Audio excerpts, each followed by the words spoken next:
ഇന്ന് ഏറെ നിർണായകമായിരുന്നു രാഹുൽ മാങ്കൂട്ടത്തിന്. പക്ഷെ ഒരു ആശ്വാസം ഉണ്ടായിരിക്കുന്നു. തിരഞ്ഞെടുപ്പ് കഴിയുന്നത് വരെ, അതായത് തിരഞ്ഞെടുപ്പിന് ശേഷം മാത്രമേ ഇനി കോടതി കേസ് പരിഗണിക്കൂ. രാഹുൽ മാങ്കൂട്ടത്തിന്റെ അറസ്റ്റ് കോടതി തടഞ്ഞിരിക്കുന്നു എന്നുള്ളതാണ്. അപ്പൊ ഇനി മാളത്തിൽ നിന്ന് രാഹുൽ മാങ്കൂട്ടം പുറത്തേക്ക് ചാടാനുള്ള എല്ലാ വഴികളും നമുക്ക് തെളിഞ്ഞു കാണാം.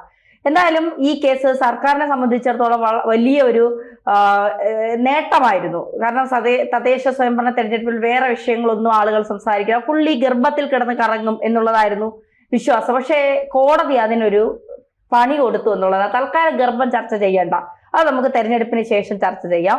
ഇപ്പോ ഭരണവിരുദ്ധ വികാരം ഉണ്ടെങ്കിൽ അത് ബാക്കി ശബരിമല വിഷയം, ബാക്കി കാര്യങ്ങളൊക്കെ ഒന്ന് ചർച്ച ചെയ്യൂ എന്നുള്ള ഒരു കോടതിയുടെ പറയാതെ പറയുന്നതായിട്ട് കൂടി നമ്മൾ ഇതിനെ മനസ്സിലാക്കണ്ടേ?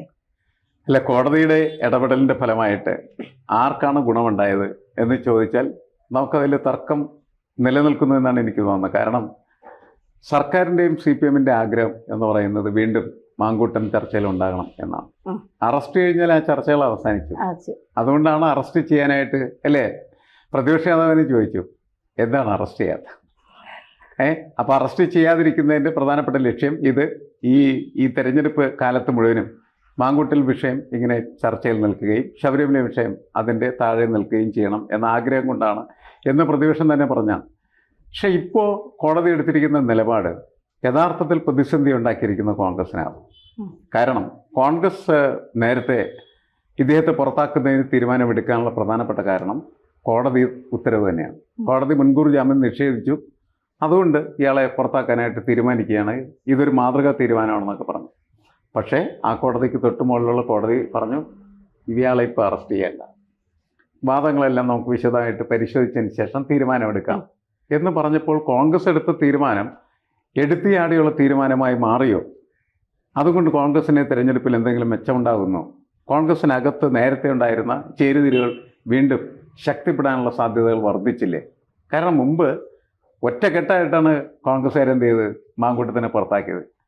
ഇപ്പോൾ മാങ്കൂട്ടത്തിന് ഒപ്പം കോടതി നിൽക്കുന്നു എന്ന് കാണുമ്പോൾ മാങ്കൂട്ടത്തിനൊപ്പം ഉണ്ടായിരുന്നതായിട്ടുള്ള ഉപഗ്രഹങ്ങളെല്ലാം ഒരുമിച്ച് ചേരുകയും വീണ്ടും നേതൃത്വത്തിനെതിരെ അവർ ശക്തമായിട്ടുള്ള വെല്ലുവിളി ഉയർത്തുകയും അങ്ങനെ കോൺഗ്രസ് വീണ്ടും പ്രതിസന്ധിയിലേക്ക് വരുന്ന ഒരു സാഹചര്യം എങ്ങനെയാണ് സാർ അതിനെ കാണുന്നത്? അല്ല, ഇതിന് ഒരു കാര്യം കൂടെ ചോദിക്കാനുണ്ട് സാറിനോട്. ഇതിൽ കോടതി പറഞ്ഞ ഏറ്റവും പ്രധാനപ്പെട്ട ഒരു കാര്യമുണ്ട്, എതിർഭാഗത്തെ കാര്യങ്ങൾ കൂടി ഗൗരവമായി കേൾക്കണം. അതായത് രാഹുൽ മാങ്കൂട്ടത്തിന്റെ ഭാഗത്തുള്ള കാര്യങ്ങൾ കൂടി ഗൗരവമായി കോടതിക്ക് കേൾക്കാനുണ്ട്. അതിനുശേഷം മാത്രമേ ഈ കേസ് പരിഗണിക്കൂ എന്ന് പറയുമ്പോൾ രാഹുലിന്റെ ഭാഗത്ത് എന്തൊക്കെയോ ശരികളുണ്ട് എന്ന് കൂടി മനസ്സിലാക്കിയിട്ടല്ലേ കോടതി അത്തരം ഒരു നിരീക്ഷണം നടത്തിയത്? അല്ല, ഏത് കേസ് വരുന്ന സമയത്തും വാദി പറയുന്നതും അതുപോലെ പ്രതി പറയുന്നതും ഒക്കെ കേട്ടതിന് ശേഷം മാത്രമാണ് കോടതി അതിനകത്ത് നിലപാടെടുക്കാൻ പാടുള്ളൂ. അത് മാത്രമാണ് കോടതി ഇപ്പോൾ വ്യക്തമാക്കിയിരിക്കുന്നത്. ശരിയുണ്ടോ തെറ്റുണ്ടോ എന്നുള്ള കാര്യം തീർച്ചയായിട്ടും ഈ വിചാരണയ്ക്ക് ശേഷമല്ലേ മനസ്സിലാക്കണം. അതെ, അതായത് മാധ്യമങ്ങൾ ആരും ജഡ്ജികളാകണ്ട, കോടതി ഇവിടെ ഉണ്ട് എന്നുള്ള ഒരു കോടതിയുടെ ഭാഗത്തു നിന്നുള്ള ഒരു തീരുമാനം കൂടി കോടതി അങ്ങ് പറഞ്ഞു വെക്കുകയാണ്. തീർച്ചയായിട്ടും നമ്മുടെ ബംഗ്ലാദേശിലെ ഇന്റർനാഷണൽ ട്രിബ്യൂൺ എടുക്കുന്നത് പോലെ ഇൻ അബ്സെൻഷ്യ വിചാരണയും വിധിയൊന്നും ഇന്ത്യൻ കോടതികൾ എടുക്കാറില്ല. സാമാന്യ യുക്തിക്കും സാമാന്യ നീതിക്കും നിരക്കുന്ന രീതിയിലെ വിധികൾ പ്രഖ്യാപിക്കാറുള്ളൂ. അതുകൊണ്ട് തന്നെയാണ് കസാബിനെ കോടതി തന്നെ ഒരു അഭിഭാഷകനെ വെച്ചിട്ട്, മുംബൈയിലെ നിരപരാധികളെ കൊന്ന എല്ലാവർക്കും അറിയാമല്ലോ, അദ്ദേഹത്തിന് അഭിഭാഷകൻ ഇല്ലാത്തത് കൊണ്ട് ഒരു അഭിഭാഷകനെ കോടതി തന്നെ കൊടുത്ത് വാദിച്ചാണ് അദ്ദേഹത്തിന് എതിരെ കുറ്റം ചുമത്തിക്കൊണ്ട് തൂക്കിലേറ്റിയതെന്ന് നമുക്കറിയാം. അതുപോലുള്ള ഒരു രീതിയാണ് ഇന്ത്യൻ നീതിന്യായ പീഠം. അതിൻ്റെ സ്പിരിറ്റ് എന്ന് പറയുന്നത് നമുക്ക് എല്ലാവർക്കും അറിയാവുന്ന പോലെ 1000 കുറ്റവാളികൾ വെറുതെ പോയാൽ ഒരു നിരപരാധി ശിക്ഷിക്കാൻ പാടില്ല എന്നുള്ളത്. അപ്പോൾ അതിനൊരു അവസരം കിട്ടിയിരിക്കുകയാണ് ഇപ്പോൾ രാഹുൽ മാങ്കൂട്ടത്തിന്. ഈ കേസ് പരിശോധിച്ചിട്ടായിരിക്കുമല്ലോ തീർച്ചയായിട്ടും ഈ അറസ്റ്റ് പാടില്ല എന്ന് പറഞ്ഞിരിക്കുന്നത് കേസുണ്ട്. ഇപ്പോൾ ഒരു സൈക്കോപാത്ത്, സീരിയൽ കില്ലർ അങ്ങനെയുള്ള ലെവലിലുള്ള ഒരാളാണെങ്കിൽ തീർച്ചയായിട്ടും അദ്ദേഹത്തിന് ഈ അറസ്റ്റ് ചെയ്യാൻ പറയുമായിരുന്നു കോടതി. ജാമ്യത്തിൻ്റെ പ്രശ്നം അവിടെ ഉദിക്കുന്നില്ല. കാരണം ഇദ്ദേഹം ഇറങ്ങി നടക്കുന്നതുകൊണ്ട് നാട്ടുകാർക്ക് പ്രത്യേകിച്ച് കുഴപ്പമൊന്നും ഉണ്ടാവുന്നില്ല. അദ്ദേഹത്തിന് സ്വൈര്യപകാരം നടത്താം. അതുപോലെ തന്നെ തെരഞ്ഞെടുപ്പിൽ പ്രചാരണം നടത്തുമെങ്കിൽ അത് വോട്ട് ചെയ്യണമെങ്കിൽ ഇന്ത്യൻ പൗരൻ്റെ എല്ലാ അവകാശങ്ങളും ഈ 15-ാം തീയതി വരെ അദ്ദേഹത്തിന് അനുവദിക്കും. 15-ാം തീയതി ജാമ്യത്തിൻ്റെ കാര്യം പരിഗണിക്കുകയും ചെയ്യും. വളരെ സൂപ്പർബായിട്ട് കേസാണ്. ഇതാണ് നമ്മൾ നേരത്തെ തന്നെ പ്രതീക്ഷിച്ചിരുന്നത്. പക്ഷേ എന്ത് സംഭവിച്ചു വെച്ചാൽ ഈ കോടതികളും ഈ സാമൂഹിക മാധ്യമങ്ങളിലും വരുന്ന വാർത്തകളുടെ സമ്മർദ്ദത്തിന് വിധേയമാണ്. അദ്ദേഹത്തിൻ്റെ ഈ കേസ് പരിഗണിക്കുന്നതിന് തൊട്ടു മുമ്പ് there was a barrage of accusations against the offender Rahul Mamkootathil. അദ്ദേഹത്തിനെതിരെ ധാരാളമായിട്ട് കേസുകളുടെ ഒരു പ്രവാഹം തന്നെ. അദ്ദേഹം അതിൽ ഒരാൾ പറഞ്ഞാളെ സ്ത്രീകളെ വേട്ടയാടുന്നയാൾ എന്നാണ് പറഞ്ഞത്. അത്തരത്തിൽ വരെ പറഞ്ഞു. പക്ഷേ മുഖ്യമന്ത്രി അതിന് ഒരു പടി കൂടി കടന്നുകൊണ്ട് പത്രസമ്മേളനത്തിൽ അദ്ദേഹം രതിവൈകൃതമുള്ള ആളാണെന്ന് കൂടി പറഞ്ഞു. അത് കേസിലുള്ള ഒരു വാക്കല്ല, രതിവൈകൃതമുള്ള ആളാണ്. രതിവൈകൃതം ഉണ്ടെന്ന് പറയുന്ന ആളിലാണ് ഇപ്പോൾ അറസ്റ്റ് ചെയ്യരുതെന്ന് കേരള പോലീസിനോട് കോടതി പറഞ്ഞിരിക്കുന്നത്. ഈ പറഞ്ഞതുപോലെ പിയേഴ്സൺ മാസ്റ്റർ പറഞ്ഞ പോലെ ഇത് കോൺഗ്രസിന് ഒരു തിരിച്ചടിയാണ്. അവരിങ്ങനെ നോക്കിയിരിക്കുകയായിരുന്നു. ജാമ്യം നിഷേധിച്ചു, അപ്പോൾ പാർട്ടിയുടെ പ്രാഥമിക അംഗത്വത്തിൽ നിന്ന് പുറത്താക്കി. രാഷ്ട്രീയമായവർക്ക് അവരുടെ ആളിനെ അവർക്ക് സംരക്ഷിക്കാൻ കഴിഞ്ഞില്ലെന്ന് ഞാൻ പറയും. ഇതിലെ ന്യായാന്യായമല്ല, ഇതിൻ്റെ ന്യായാന്യായം ഞാൻ പറഞ്ഞു കഴിഞ്ഞു, കോടതി പറഞ്ഞത് ശരി തന്നെ. അതേസമയം രാഷ്ട്രീയമായിട്ട് തങ്ങളുടെ ഒരു പ്രധാനപ്പെട്ട നേതാവിനെ, അവരുടെ ഗെയിം ചേഞ്ചറെ രക്ഷിക്കാൻ അവർക്ക് കഴിഞ്ഞില്ല. അത് എപ്പോഴും CPM-ന് അത് കഴിയുന്നുണ്ട്. ഒരു കൂട്ടം ആളുകൾ ഇതുപോലുള്ള കേസുകൾ, സമാനമായ കേസുകളുമായിട്ട് CPM-ൽ വിരാജിക്കുന്നുണ്ട്, ഉന്നത പദവികളിൽ വിരാജിക്കുന്നുണ്ട്. അതിൻ്റെ വിശദാംശങ്ങളിലേക്ക് പോകാൻ പക്ഷേ കോൺഗ്രസ് കാണിച്ചത് അതിൽ നിന്ന് പുറത്താക്കാൻ ഇങ്ങനെ ഒരു പഴുത് എന്നുള്ള നിലയിൽ. എന്നിട്ട് പഴി കേൾക്കാതിരുന്നു, കോൺഗ്രസിന് പഴിയും കേൾക്കേണ്ടി വന്നു, അടിയും കൊണ്ട് പുളിയും കുടിച്ചു എന്ന് പറയുന്ന ഒരു അവസ്ഥയാണ് ഇപ്പോൾ കോൺഗ്രസിന് വന്നിട്ടില്ല. ചില ഉപദേഷ്ടാക്കളുടെ വാക്കുകൾ കേട്ട അയാളെ അങ്ങ് പുറത്താക്കി കഴിഞ്ഞു. പക്ഷേ ഇതുപോലെയുള്ള സമാനമായിട്ടുള്ള കുറ്റാരോപിതർ ഇപ്പോഴും CPM-ൽ ഇരിക്കുകയും ചെയ്യുന്നുണ്ട്. ഇപ്പം മാനവും പോയി പണവും പോയി എന്ന് പറയുന്ന ഒരു അവസ്ഥ. അല്ല പക്ഷേ ഇതില് നമ്മൾ മനസ്സിലാക്കേണ്ടത് രാഹുൽ മാങ്കൂട്ടത്തിന് പുറത്തുള്ളതിനേക്കാൾ ശത്രുക്കൾ പാർട്ടിക്കകത്തുണ്ടായിരുന്നു എന്നുള്ളതല്ലേ? അല്ല, ഇതിന്റെ പ്രശ്നം എന്ന് വെച്ചാല് ഒരു വിഷയത്തെ, ഈ വിഷയം ആദ്യമേ വരുന്ന സമയത്ത് തന്നെ അതിൽ ശരിയായ രീതിയിലുള്ള ഇടപെടലുകൾ നടത്തി, ശരിയായ മാനേജ്മെന്റ് നടത്തി, അതിനെ പരിഹരിക്കാനായിട്ടുള്ള സംവിധാനമാണ് ഉണ്ടാക്കേണ്ടത്. പരാതിക്കാരി വരുന്നതിന് അവരുടെ പ്രശ്നങ്ങൾ എന്താണ് എന്ന് കേൾക്കാനും ആ പ്രശ്നങ്ങളിൽ കാമ്പുണ്ടോ എന്ന് പരിശോധിക്കാനും, കാമ്പുണ്ടെങ്കിൽ അതിനനുസരിച്ച പരിഹാരം എന്താണോ അത് നടത്താൻ ഇവരാരും ശ്രമിച്ചില്ല. ഇവർ വെറുതെ ഇതൊക്കെ ഒരു പ്രാവശ്യം കേൾക്കും, ഒരുത്തം കേൾക്കും, അത് കഴിഞ്ഞാൽ അവന് മറുപടിയൊന്നുമില്ല, വേറൊരുത്തൻ്റെ അടുത്തേലും ഇങ്ങനെ പാർട്ടിയുടെ പല നേതാക്കളുടെ അടുത്തൊക്കെ അവർ നടന്ന് അവസാനം ഒരു ഗതിയുമില്ലാത്ത സാഹചര്യത്തിലാണ് ഇത് ഈ തരത്തിലിങ്ങനെ ഡെവലപ്പ് ചെയ്തത്. മാത്രമല്ല, ഇതൊക്കെ വരുന്ന സമയത്ത് രാഹുൽ മാങ്കൂട്ടത്തിൽ തന്നെ പറഞ്ഞ വാചകമുണ്ടല്ലോ, ഹൂ കെയേഴ്സ്, ഇങ്ങനെയൊക്കെ ആയിരുന്നില്ല ആ പ്രശ്നങ്ങൾ കൈകാര്യം ചെയ്യേണ്ടത് എന്നത് വളരെ വ്യക്തമായിട്ട് ഇപ്പോൾ വെളിവാക്കപ്പെട്ടിരിക്കുക.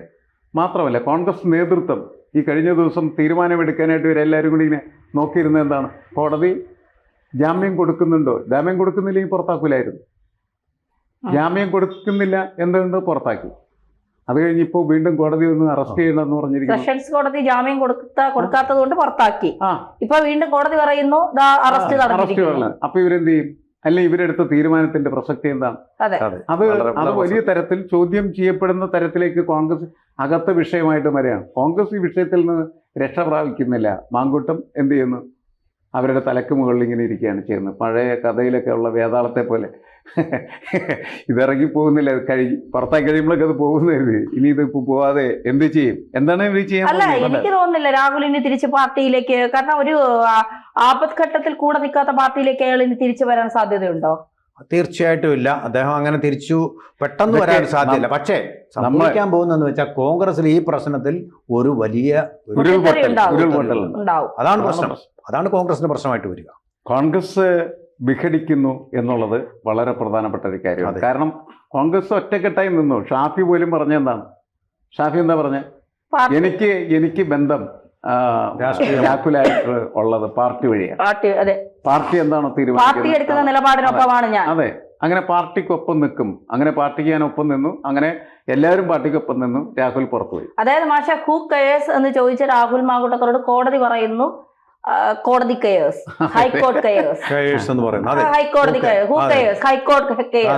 അത് പറഞ്ഞ നമ്മൾ. അതായത് ഈ കാര്യങ്ങളെല്ലാം വിശദമായിട്ട് നമുക്ക് ഇലക്ഷൻ കഴിഞ്ഞിട്ട് പരിശോധിക്കാം എന്ന് തന്നെയാണ് കോടതി പറഞ്ഞിരിക്കുന്നത്. അതായത് ഇലക്ഷൻ വരെ നിങ്ങൾ ഇങ്ങനെ കെട്ടിമറിഞ്ഞോളൂ, അത് കഴിഞ്ഞതിന് ശേഷം നമുക്ക് പരിശോധിക്കാം എന്താണ്, എല്ലാം കേൾക്കാൻ വേണ്ടിയിട്ടാണ്. കാരണം കോടതിയിനകത്ത് വിധി പ്രസ്താവിച്ചിട്ടില്ല. ഇയാൾ സൈക്കോപാത്താണോ ഇല്ലെന്നൊക്കെയുള്ള ഇത് കഴിഞ്ഞതിന് ശേഷം മാത്രം തീരുമാനിക്കപ്പെടുന്ന ഒരു കാര്യമാണ്. എന്തായാലും ഒരു പൊതുപ്രവർത്തകനെ സംബന്ധിച്ചിടത്തോളം അദ്ദേഹത്തിന് ഏൽക്കാവുന്ന എല്ലാവിധമായിട്ടുള്ള പരിക്കുകളും ഏറ്റൊരവസ്ഥയിലാണ് ഇപ്പോൾ മാങ്കൂട്ടം നിൽക്കുന്നത്.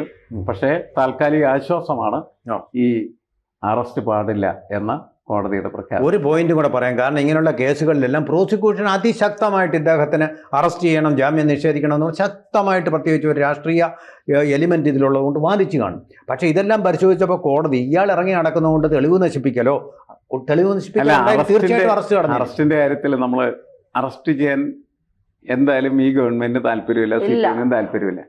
അങ്ങനെയാണെങ്കിൽ പണ്ട് അറസ്റ്റ് നടക്കുമായിരുന്നു. പണ്ട് അങ്ങനെ അറസ്റ്റ് തടയുവാണെങ്കിൽ അതിന്റെ ഒരു ഉദ്ദേശം, അതിന്റെ ഒരു അതിന് പിന്നിലെ ഒരു വലിയ ക്രൂരമായ മനസ്സുണ്ട്. പൂച്ച കണ്ടിട്ടില്ലേ, എലിയെ പിടിക്കുന്നത് കണ്ടിട്ടില്ലേ? എലിയെ ആദ്യം പേർക്ക് അടിച്ചു വെച്ച് അവച്ചങ്ങ് തിന്നുകയല്ലത്.